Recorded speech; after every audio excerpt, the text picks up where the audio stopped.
Welcome to the next series in the Teaching and Technology workshop.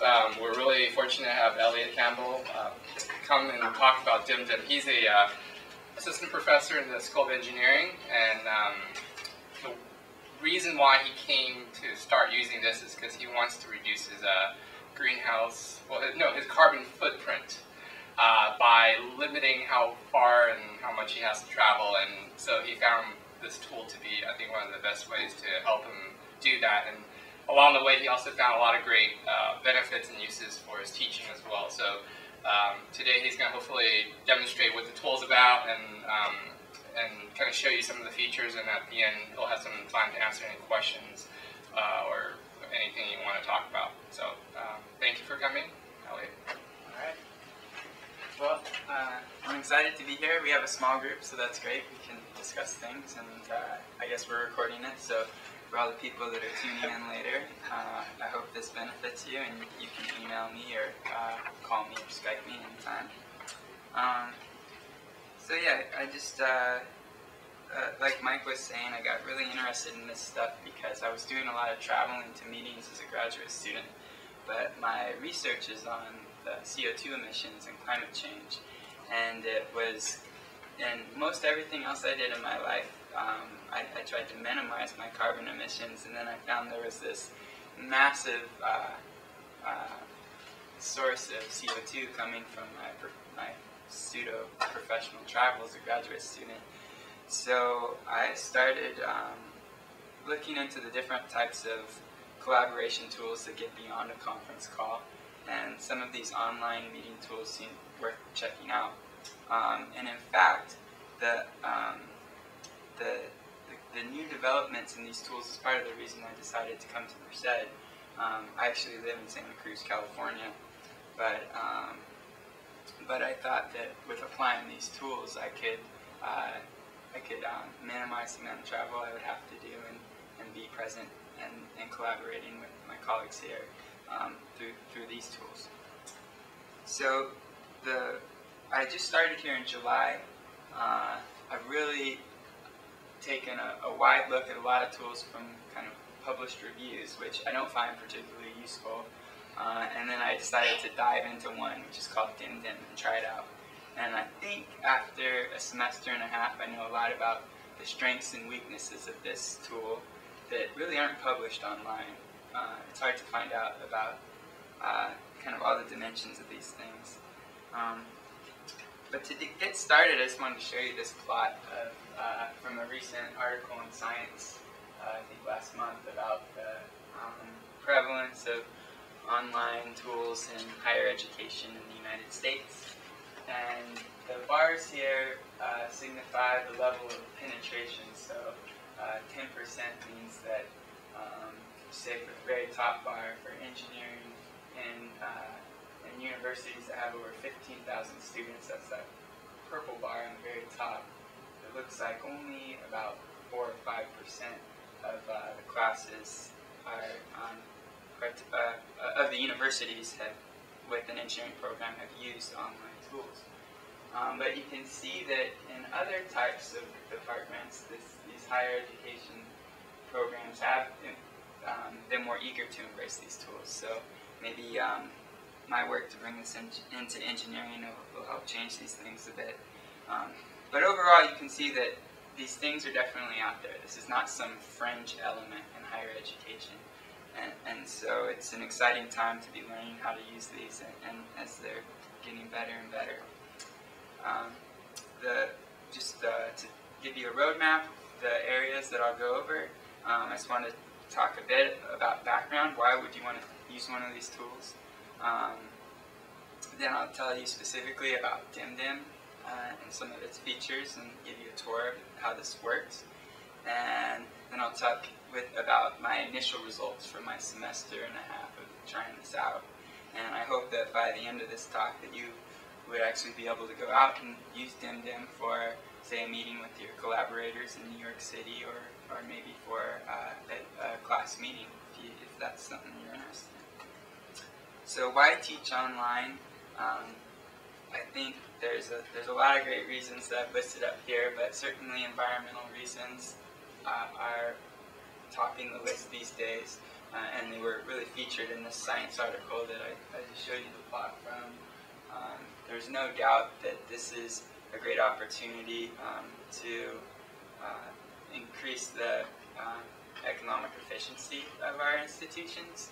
I think one of the cost to produce buildings and to keep them cooled and heated and lit is an enormous cost, and if we can figure out how to most efficiently use our physical spaces by having a mixture of these online tools and then these more conventional face-to-face meetings, then I think we can really improve the economy of our higher education.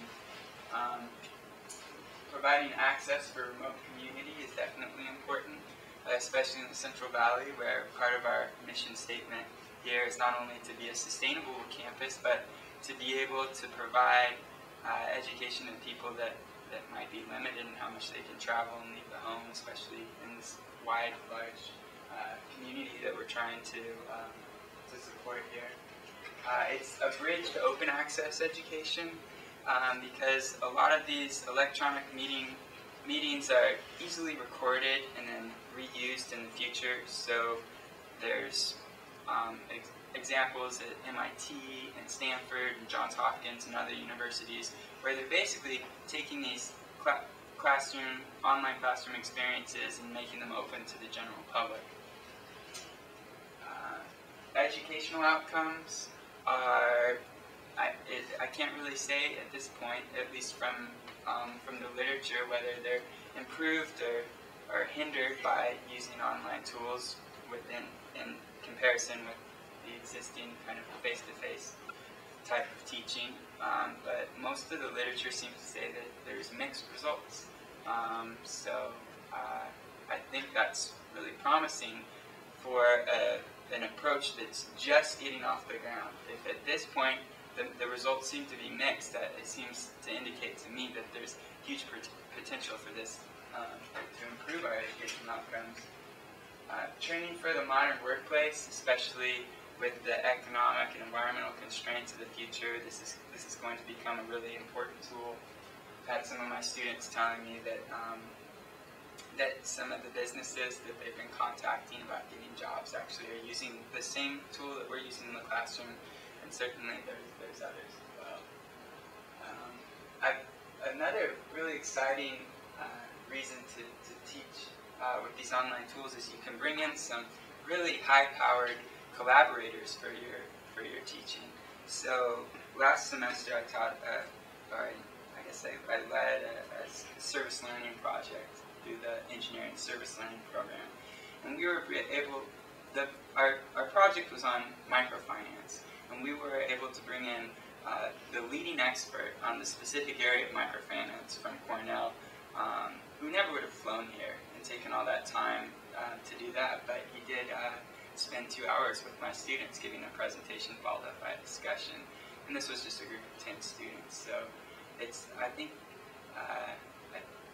another example is this semester I'm teaching an engineering design class, and I have it's a wastewater design class, and I have a wastewater engineer from CH2M Hill, his headquarters in Denver, who's participating in designing, teaching, and evaluating the students, and we're doing that through DimDim. Again, so this is something that wouldn't happen without having an online option.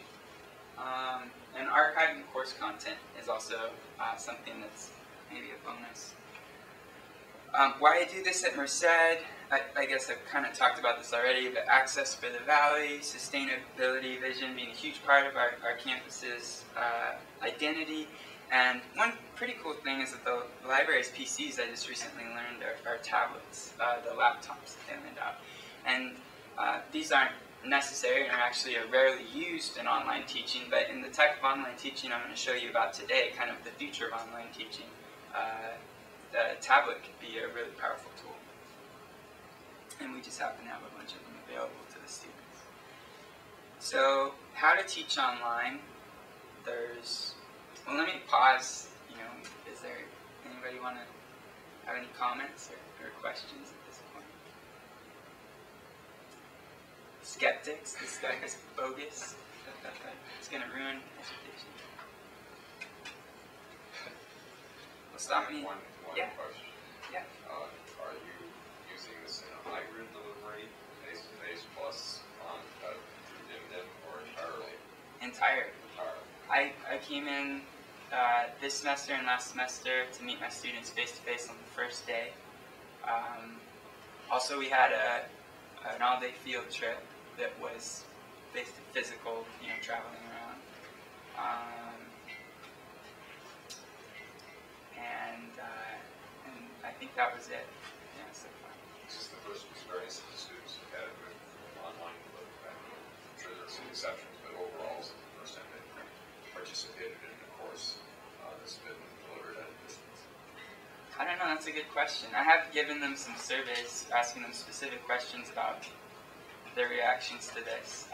That's not a question I created, so probably should have run the survey by you folks first. That would be a smart thing to do. Yeah.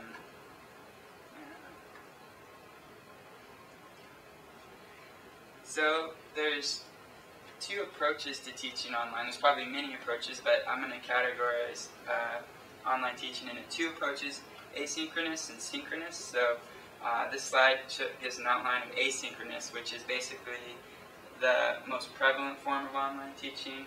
And asynchronous just means there's not a real-time meeting typically. Most of the class activities involve things where you might be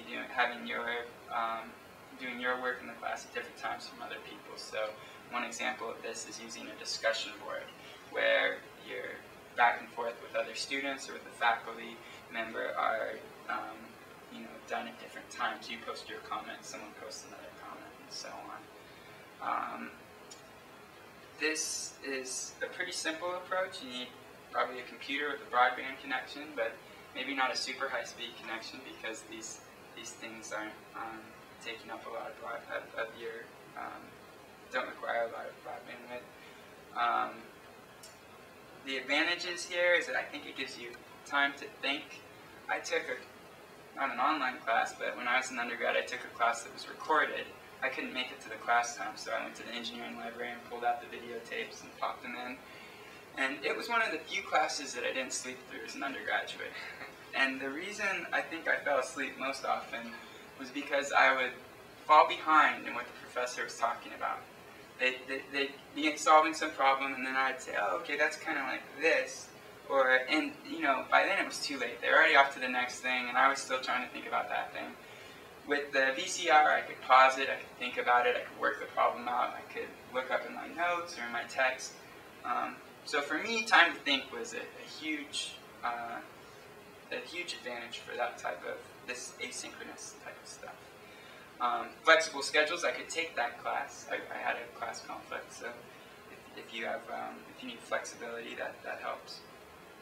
This certainly works for motivated and independent students. Would work for shy students. If you're not motivated or independent, if you need a coach in there kind of grabbing you and shaking you or whatever, this isn't maybe going to be the thing for you, for that type of student. And the disadvantages, or maybe the real-time interactions here, would be limited to some kind of office hours. It might be a chat or a phone call or a face-to-face thing. And project work with your other students, getting together on problem sets, things like that. Definitely less effective for non-motivated students. So synchronous approach, this is kind of like what we're doing right now, except all online. You'd be hearing my voice through your computer, or we'd be chatting. You'd be seeing me maybe on a video screen. So that would be a synchronous approach, and this isn't very common. This isn't done very often. So here, the components might be an AV meeting room. So if you've ever used Skype to have a video conversation with someone, that could be an example of an audio-visual meeting room. Whiteboards, basically, where you can write on the screen and the teacher and other students can write on the screen. That's kind of where the tablets come in handy, because at least for writing equations, it's much easier to do it freehand than with the keyboard at this point.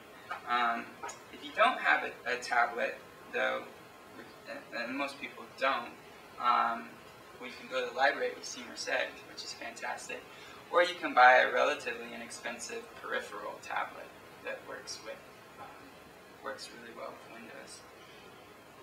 Probably does. And I haven't actually used it that much, which is one thing I'll get back to later. So the advantages, real-time interaction is definitely a big motivator. I think it's even kind of fun for students to see in real time their ideas published across the internet, you know? It's kind of cool. I guess asynchronous, that's cool too. Your ideas get published in some space that's larger than this, you know, something that just disappears after a few minutes. The scheduling's established, that can help motivate students. It's less flexible. Disadvantage there is not flexible. If you have scheduling context, it doesn't give you time to think that I personally found valuable. Here's a couple references that you might check out. The first is the science paper that I mentioned that is pretty thorough and gives a nice overview of where online teaching is being used in higher education, where it's not, and what is attractive about it. And then a couple years ago, the National Research Council wrote a paper called The Report, Preparing for the Revolution, that talks a lot about the challenges in bringing this. It really presents that this is a necessary step forward and one that our universities haven't tried to tackle yet. And I posted this presentation and these papers and a few others at this link on my website. If you just go to my website on campus and add online, you'll see these files there. I'll try to make it available also on the Okay, yeah. So. Great. Yeah, you can grab those files.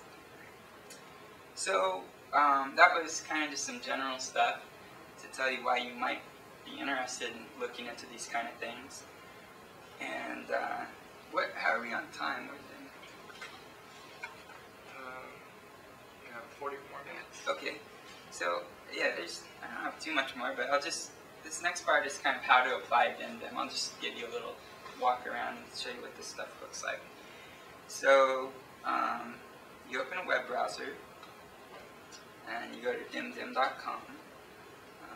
So you guys are awesome. Click Start Meeting, and then I enter my username and password. One of the things that's different about DimDim than the others is everything's through a web browser. I haven't done the others yet, but from the reviews I hear some of them involve downloading software. So I've done a lot of Skype with collaborators, not required to collaborate or having downloaded Skype. But DimDim doesn't. So you just do it through the web browser, and I'm going to click Host Meeting. If you're the presenter, there is some add-on that gets downloaded, but it's something small and quick. It's not some standalone software, it's just something that adds onto your browser. And so after you click Host Meeting, then all these options come up. You can list emails of people that you want to invite, and it'll automatically send them an email with the link to your website, to the website that they go to participate in this DimDim meeting. The features you can turn off and on. You can have camera and microphone, or microphone only, or camera only. Chatting, that's the little window where people can type in questions or comments. Computer screen sharing, web page sharing, participant list, recording the session, whiteboard, documents. These are all different kind of features. Also, people, if you don't want to do the audio through there's a voice over the internet, a VoIP thing like Skype that you use here. If you don't want to use that, then DimDim gives you you can call in, have it as a conference call. And all this stuff is actually free.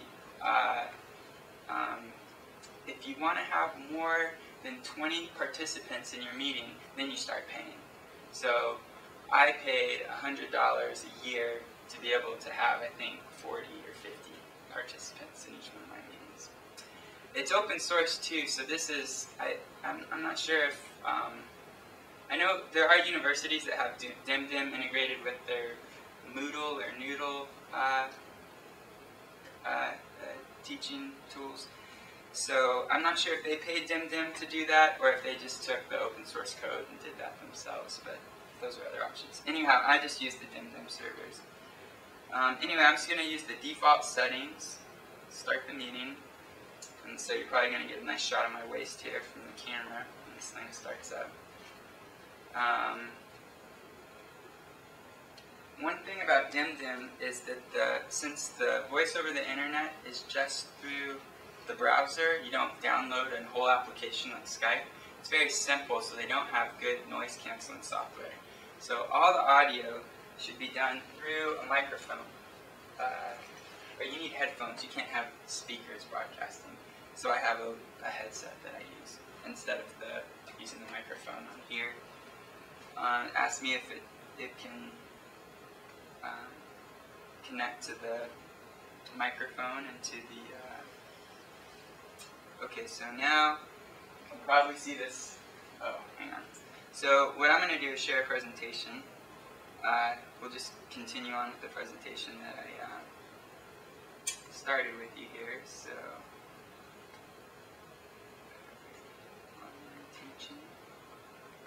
this is the PowerPoint. You can upload PowerPoint presentations.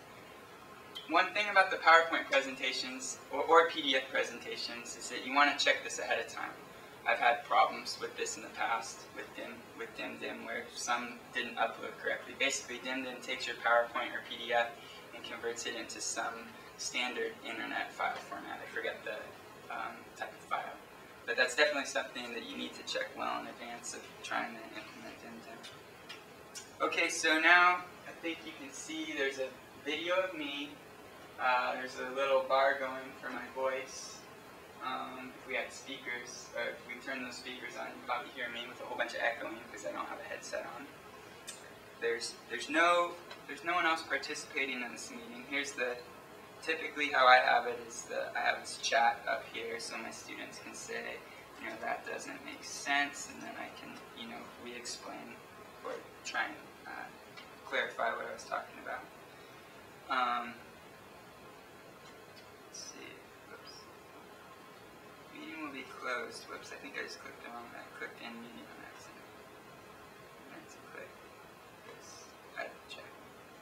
Okay, so where were we? Let me just go.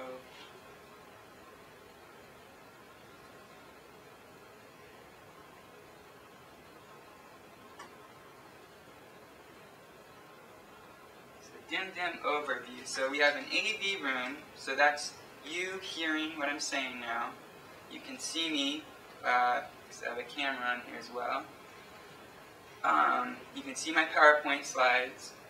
You can see this pointer moving around. See that red dot? You can point on things, and then there's these tools over here that allow you to, kind of write on the screen, and the participants can write as well.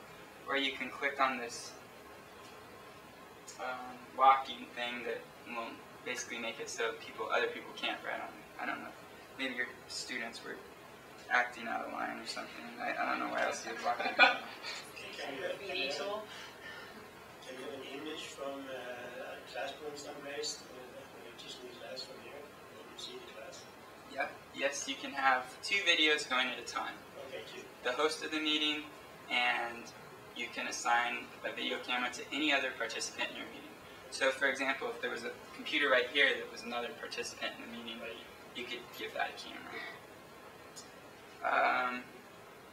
And there's tools here that do different things, draw different kinds of things, or zoom in or zoom out on this page.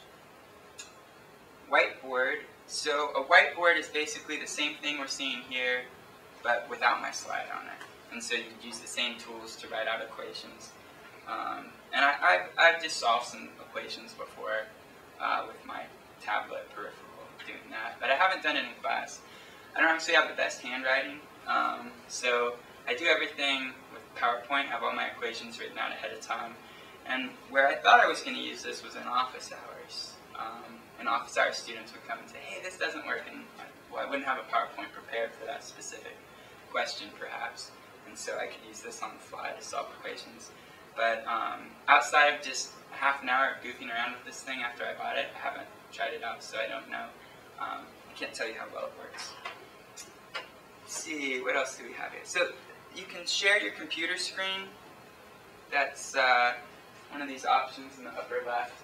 So that means they could see everything you're doing, not just your PowerPoint slides, but they could see you doing other things on your computer. And what I read from the reviews is that doesn't work very well on DimDim, so I haven't even attempted to use it. So I guess when you use a whiteboard, anybody from those sides, two sides, most of them can interact on the same whiteboard. Right? Exactly. But how about PowerPoint? Could they go in and point like the PowerPoint do? Yep, they can't unless you click on this locking button. Good. So some of them can do that. So. Yeah. And it would be anonymous. Whoever is writing on the screen, you wouldn't know who was writing. Unless you have a camera.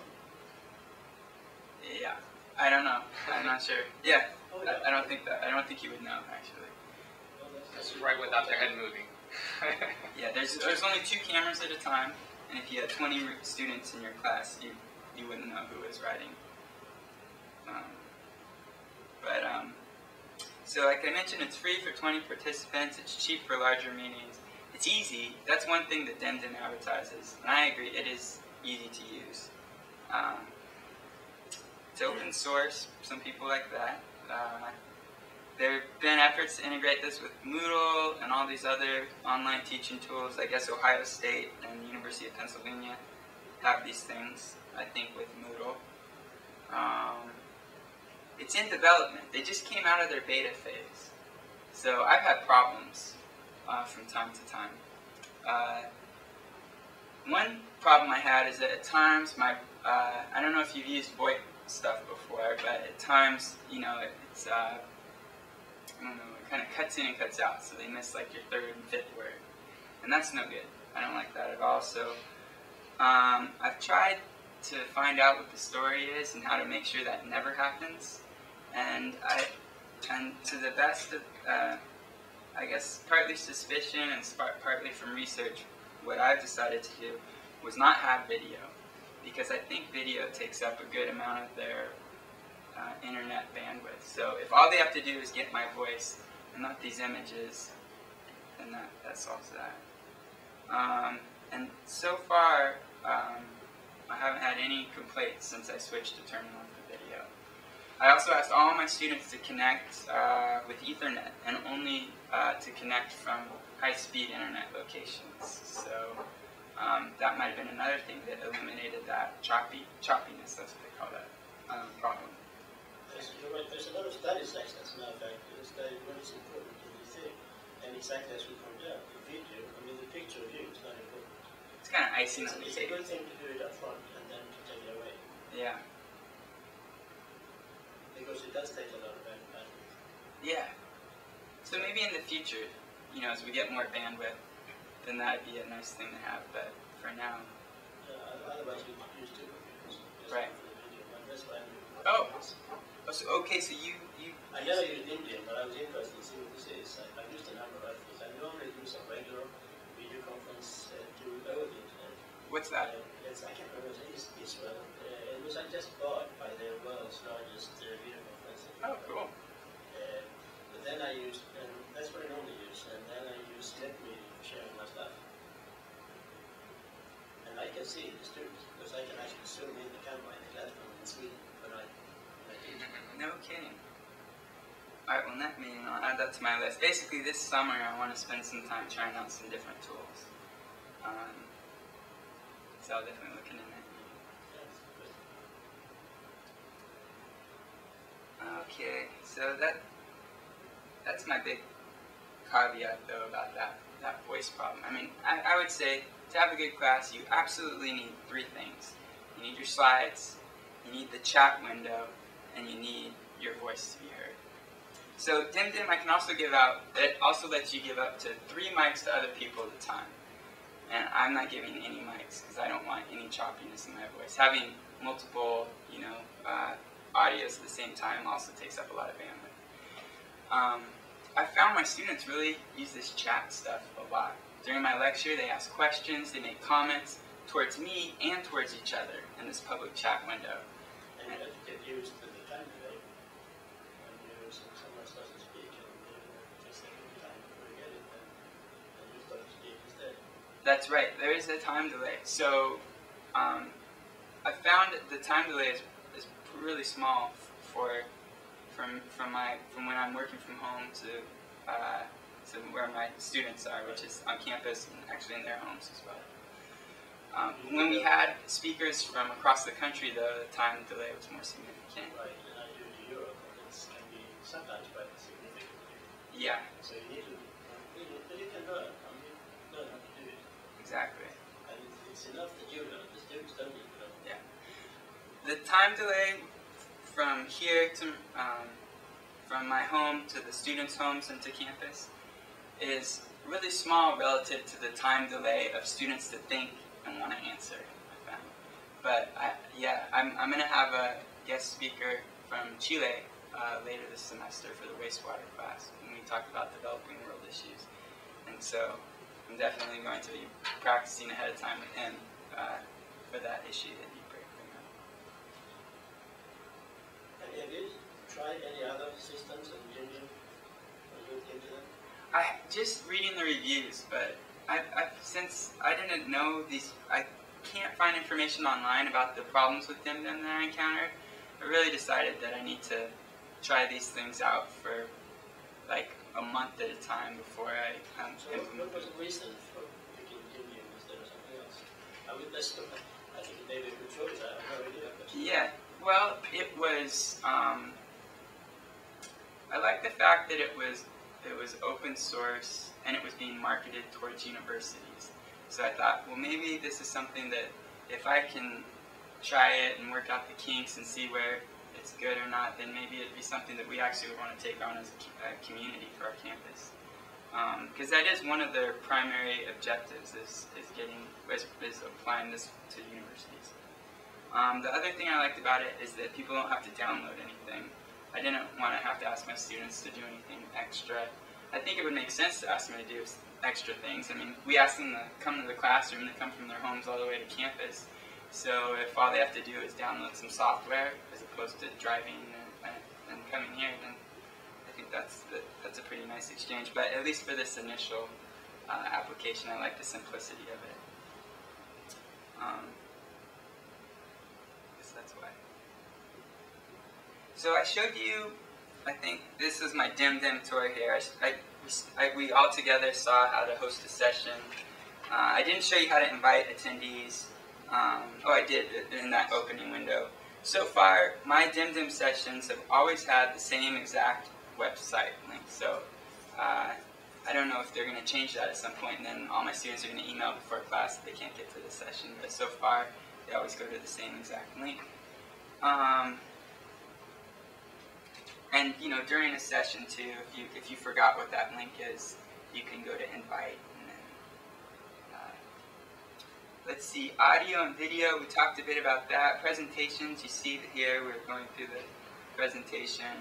These arrows. Whoops, that's the wrong button. Well, anyhow, with these arrows down at the bottom. Chat, public and private. I showed you the public chat window, but they can also send private chat messages to each other or to me that no one else can see. The other tools are the whiteboard that looks like this, but it's white with the same tools. Screen sharing, which supposedly isn't very good. It requires a lot of bandwidth. Website share. I haven't tried that one out. That one I would think wouldn't require a lot of bandwidth because it's just telling the two computers to do the same thing on their own. But it's not something I've wanted to use yet in the class. Oh, and record. So you can record your sessions, which is pretty cool. So I just clicked the button record at the top. I'm not sure if you can see that, but it was upper left, and say yeah, I do want to record. And what it records is the slides and your voice. It doesn't record anyone else's voice but the presenter. So I can make someone else the presenter, like my friend in Chile that's going to talk about wastewater in developing countries, and then it will record his voice. But if I have 3 other mics given out to other people and they're asking me questions and making comments, that'll be silent. It doesn't record the moving of the points or any drawings or annotations, so just slide and voice. Does it go along? So if you move a slide, it will record that motion of moving, or right. So it records the slides going forwards, backwards, wherever. It records your voice, and that's it. And then that is posted on DimDim's website, the streaming video. And I've read some comments online that said sometimes it gets off track. The voice loses track with it. I haven't found that problem, but I haven't thoroughly investigated this. It's something for all my classes, I record it. I tell them if you miss something or if you couldn't make the session, you can watch it later today. And I've gone through and spot checked it and haven't yet found that problem. So maybe that's something they solved.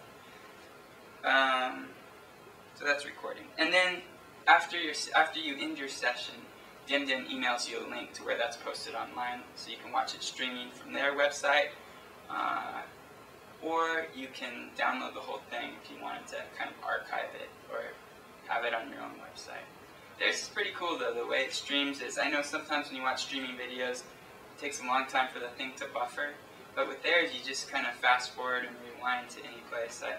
I'm not sure what type of file format or streaming software they use. So best practices, use the Ethernet. Best practices for me is no choppy voice. I want to avoid that. So use the Ethernet cable, use broadband. I was wondering if I did a different time of day for my class in the future. Maybe everyone on campus is checking their email around noon, which is when I have my class. Maybe if I had a class first thing in the morning when most of our community is still sleeping, except for my students, then maybe they would get better audio. You absolutely need a headset if you're going to have more than one audio going at the same time. I would say test features extensively for any of these systems before applying. DimDim is new. They just came out of their beta stage. So 2 weeks ago, I couldn't upload my presentation before class. I was, pretty bummed about that. And so, luckily, what I had done for future class was I wanted to try an asynchronous approach where I got some of the latest literature on wastewater treatment and put up a bunch of discussion board questions. So I quickly, everyone came to class and I said, well, today's class we're going to do something a little different, and I had that as backup. But man, I sure hope that doesn't happen again. I emailed the folks about it and they said, yeah, our servers went down and we're switching to this upgrade. And so, I don't know, is that something DimDim's going to keep doing in the future? I hope not. That's one of the reasons this summer I'm going to take some time away from research to actually investigate these other systems. Because I'd be happy to spend money, and this one's cheap, but I'd be happy to spend some of my funds to use something that's 100% reliable. And you need to check your presentations before class. That's another problem I encountered where a certain type of PowerPoint format didn't work. So now I've got this template for PowerPoint that always works, so I always use the same template.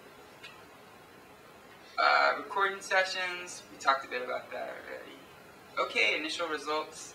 Yes, we've talked a bit about some of the initial results, but I thought I'd tell you a little bit. So I did a class last semester, so I had the student reviews, which you're probably all aware of this UC Merced student review form. It's very simple, but some of the comments did address the internet. Overall the comments were positive in general, and there were a handful of comments that said, yeah, this internet thing is really cool, and there was one comment that said it would have been nice to have the teacher here in face-to-face instead. Were these questions that you had drafted, or this was just part of the general rubric for course evaluation? Just the general course evaluation that leaves room for a comment below. A handful of students actually in the comment below mentioned that this was really neat getting to use this tool. Oh, also another thing with the class last semester is we also work with the world's leading nonprofit in microfinance, perhaps, which is called Kiva, at least with online microfinance.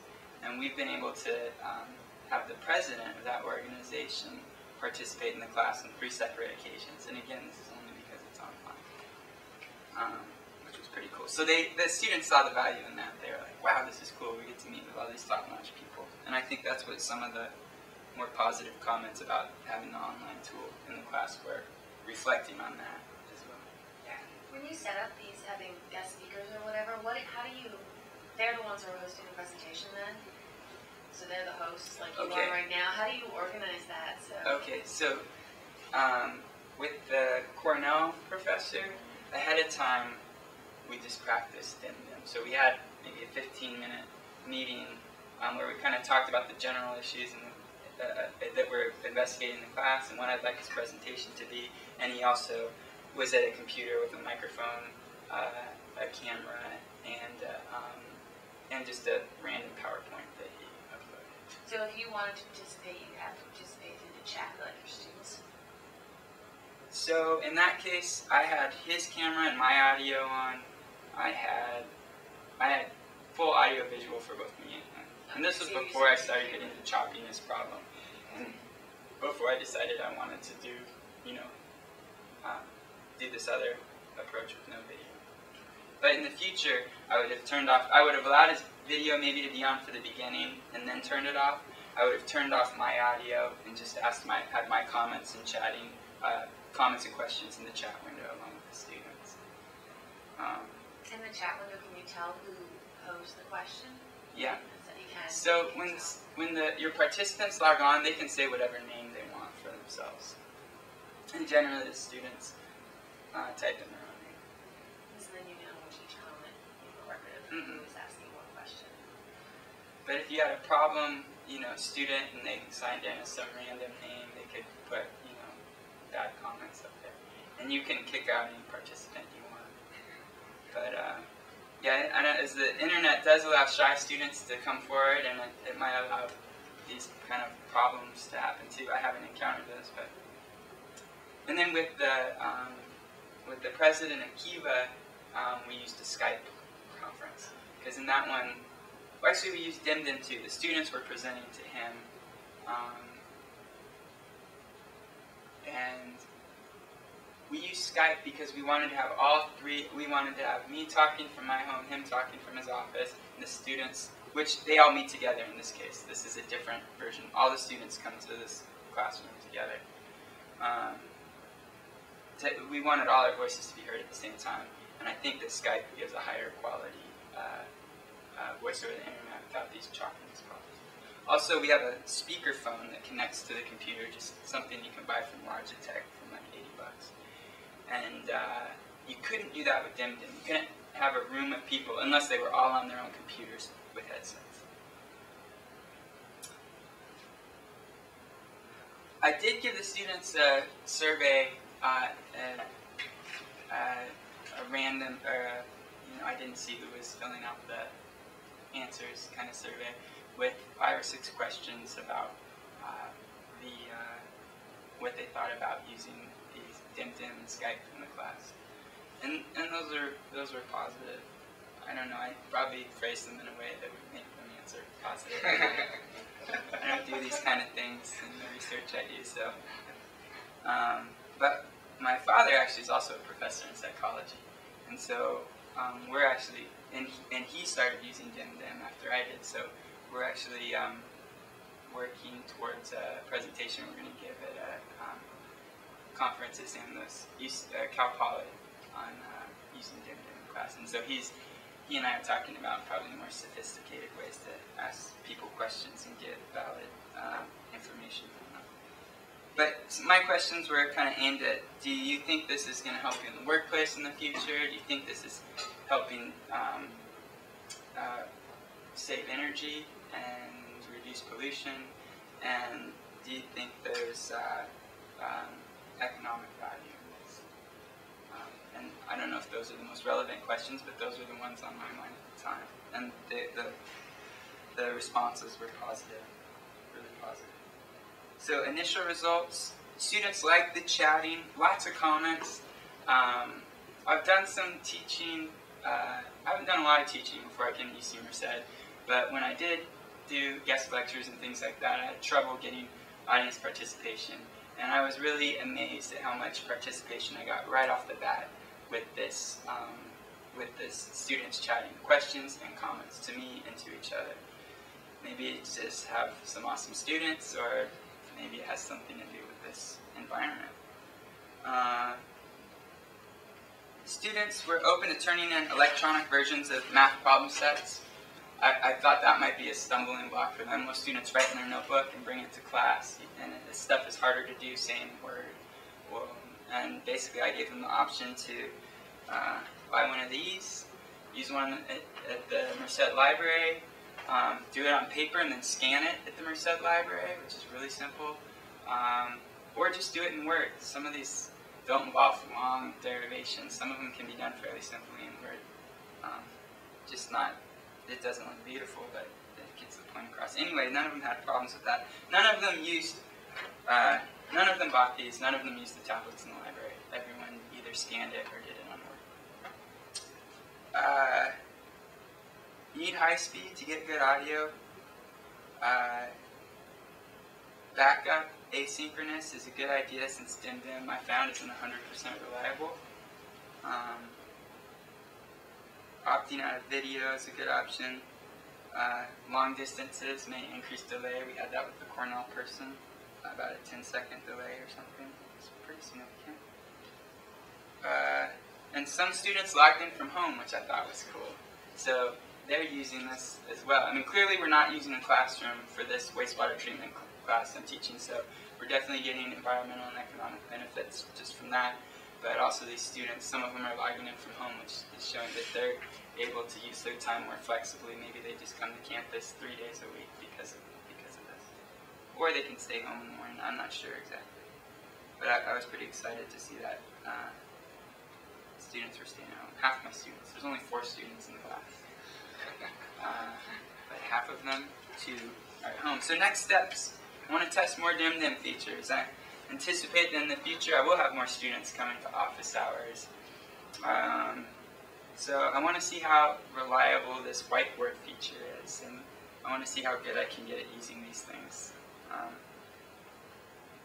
My initial results seem good, but I wouldn't trust that. I wanted more extensive testing. And I want to test other platforms. So Adobe Communicator, I think it's called, is really angled for universities.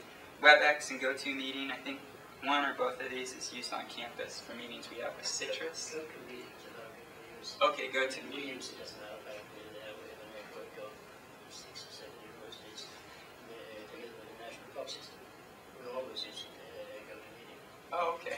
It's very similar to DimDim, really, the whole layout and everything, in my mind.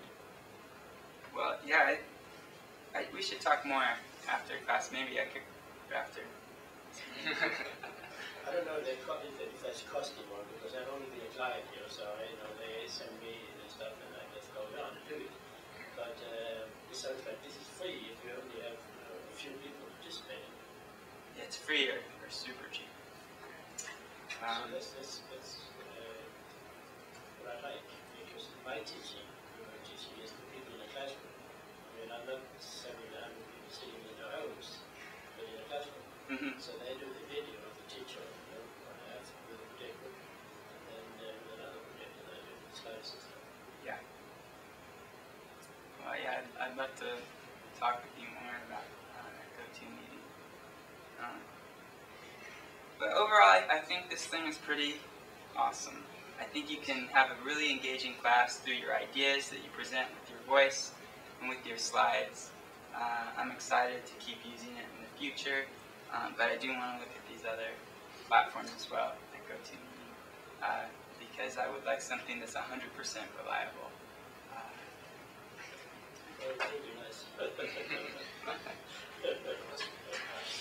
So I'm going to stop the recording now.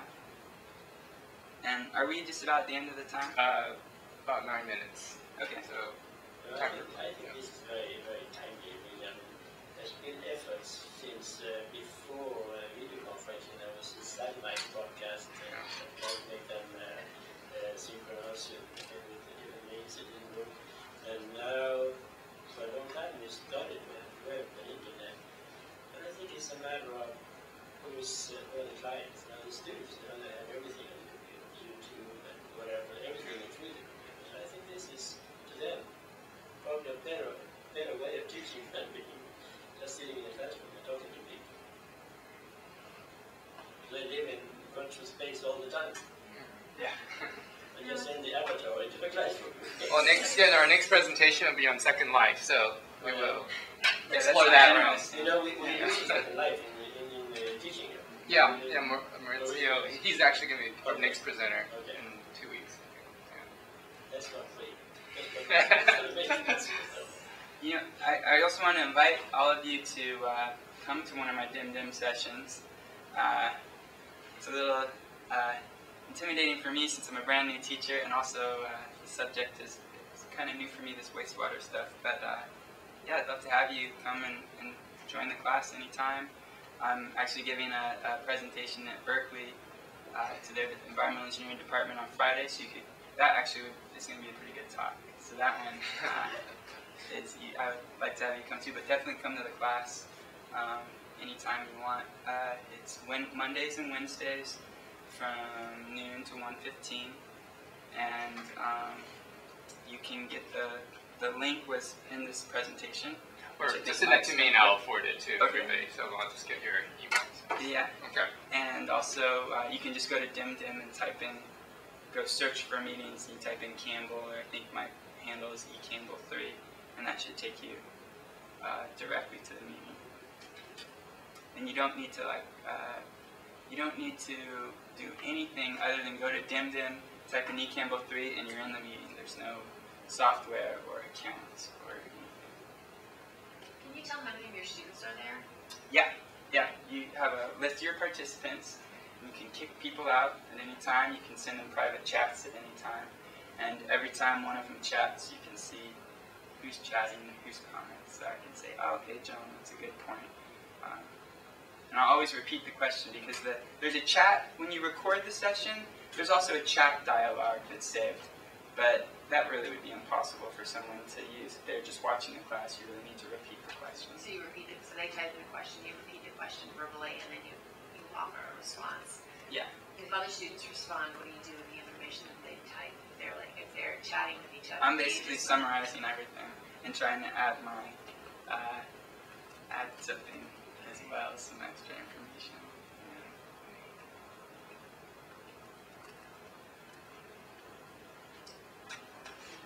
Any other questions? Well, thank you so much, Elliot. That was very eye-opening and insightful. And we'll try to put this video online. We're still looking for our video hosting on campus to handle the, but it'll hopefully be available for others to view. And if they have questions, I'll put your contact and everything on the website. So thank you for coming. I just want to make sure I have a sign-up sheet here, sign-in sheet just for our record-keeping purposes. So before you leave, just put your name, and so that way we can keep track of who's coming, things like that. So thank you again.